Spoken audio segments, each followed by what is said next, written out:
Well, there's the weirdness I was missing from episode 1. Moon Knight, episode 4 now. And I'm actually kind of mixed on this one. It does some stuff that I very much like. It does some things that I'm not sure how to feel about. Um and I feel like I'm gonna be glossing over a fair bit. So the stuff with Mark getting mad at Steven and Steven kissing Mark's wife, I'm sorry, I just kind of don't care. I'm not saying that's an uninteresting angle, multiple consciousnesses and or identities that share the same body, like kind of being jealous of each other, but in a way kind of jealous of themselves, but also it's not really that. And I'm not saying there's nothing compelling there. I'm just saying that if you're new to the channel, I don't like romantic subplots almost ever. So I don't care. But that's me. I'll say this, it's if you're gonna do a love triangle, which could we not? But if you're gonna do it, that's a twist on it. Okay, that's something. So there's that. Ethan Hawke is continuing to work very well for me as Harrow. Again, just keeping that calm level. That's still really working for me as a villain approach. So, all right, I'm gonna say something, and I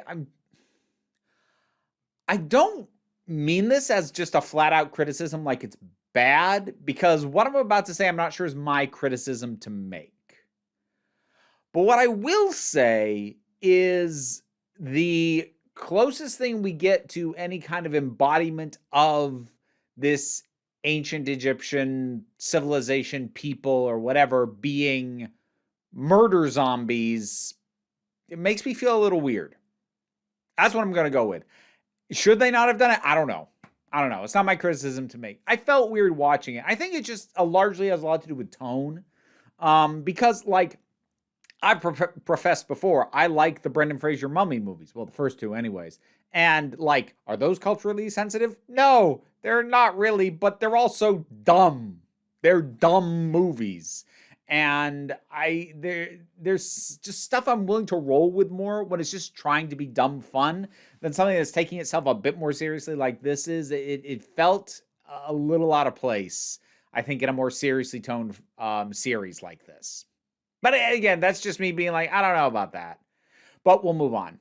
And we had the whole kind of standard, let me reveal something about your mysterious husband that you don't actually know. And look at that. He was involved in the murder of your father. And the only reason he met you to fall in love with you because he was going to tell you about what happened. And okay, again, first of all, it's a romantic subplot again, but boy, I could really do without never having seen this one again either. And it's not inherently bad, but it feels real tropey at this point. The whole, I just wanted to tell you about this horrible thing I did, but I fell in love with you. And it's not unique to frickin' action scenarios and assassins or CIA operatives or whatever the heck Mark is in this continuity. This is part of the reason I freaking loathe the movie Another Earth, whatever it was. Same people who did the OA series. I hate that movie. Nobody knows that movie. Why am I bringing it up? My point is that this whole thing of I did something terrible to you, but now I've fallen in love with you and I don't want you to know about the terrible I did to you. I don't need it. I don't want it. No. Pass. So I've largely been complaining. The idea of Alexander the Great being buried in Egypt, I don't know how historically viable that is, but as someone who doesn't really know if that scans even as a conspiracy angle, that's kind of a fun twist. Cool. The bit that I was, is when we get into the hospital. Now, there's a number of things that I like about this. First thing, I appreciate that as we scan across the various patients who are here, there is a spectrum of people, and some of them seem fine. And that's not to say that they don't have reasons for being there. I'm sure they do.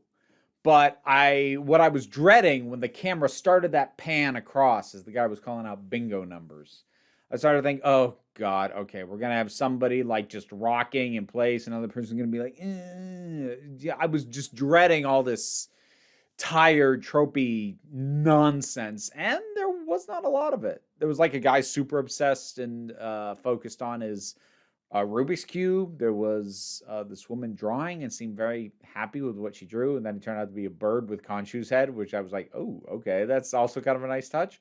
But there's a mix. It's not just like, oh, look at the crazy people, which was nice to not have it be that. So that's appreciated. This is where it dipped. It's nowhere near the same level, but it reminded me in this scene, this whole segment, a little bit of Legion.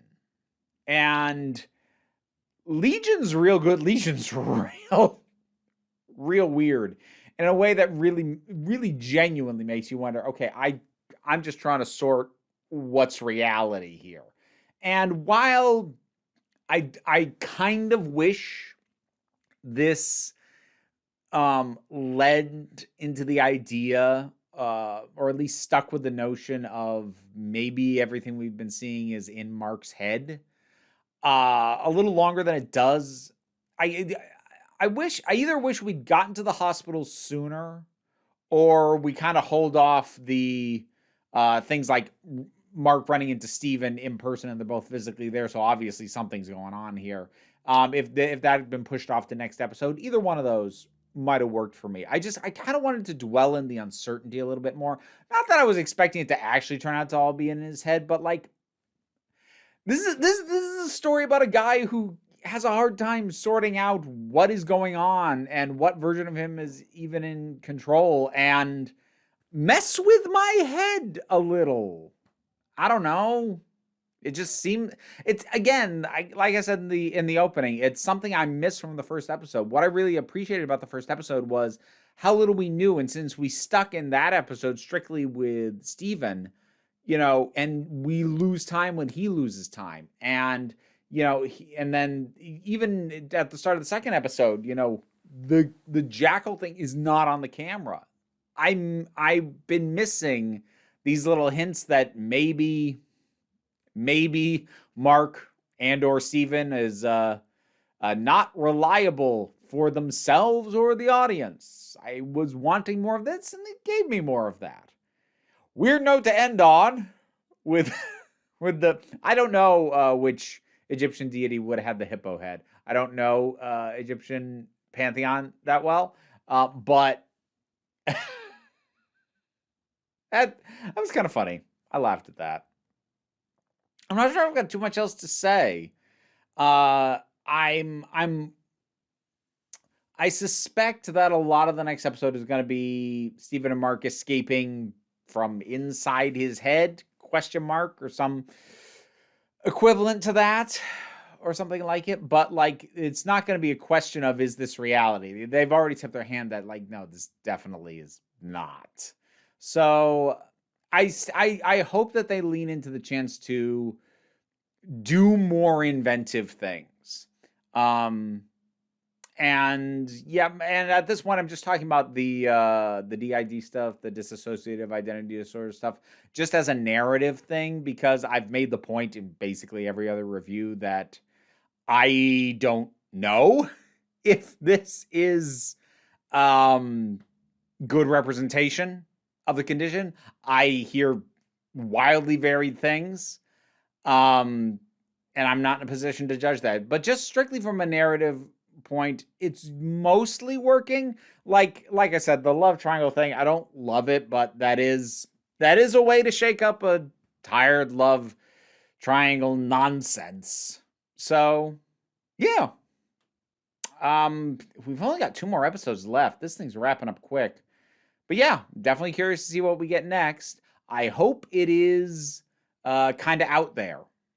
Because with the situation that we're in going into this, I'd really like things and like just random things. I noticed it was a nice touch with the VHS and Stephen Grant, archaeologist, sort of Indiana Jones type, and I like that it went to 4:3 aspect ratio. And I did note there was another sarcophagus and somebody managed to get out that was not let out, so we have now had our second hint of there being another identity that is neither Stephen nor Mark. So still waiting on that. But yeah, I think that's about it. I don't even really have opinions on those last few things I mentioned. I'm just pointing out that I noticed them because every now and then, like, people will be like, I'm surprised you didn't bring up blah, but odds are if I didn't bring it up, it's because I don't have much to say about it.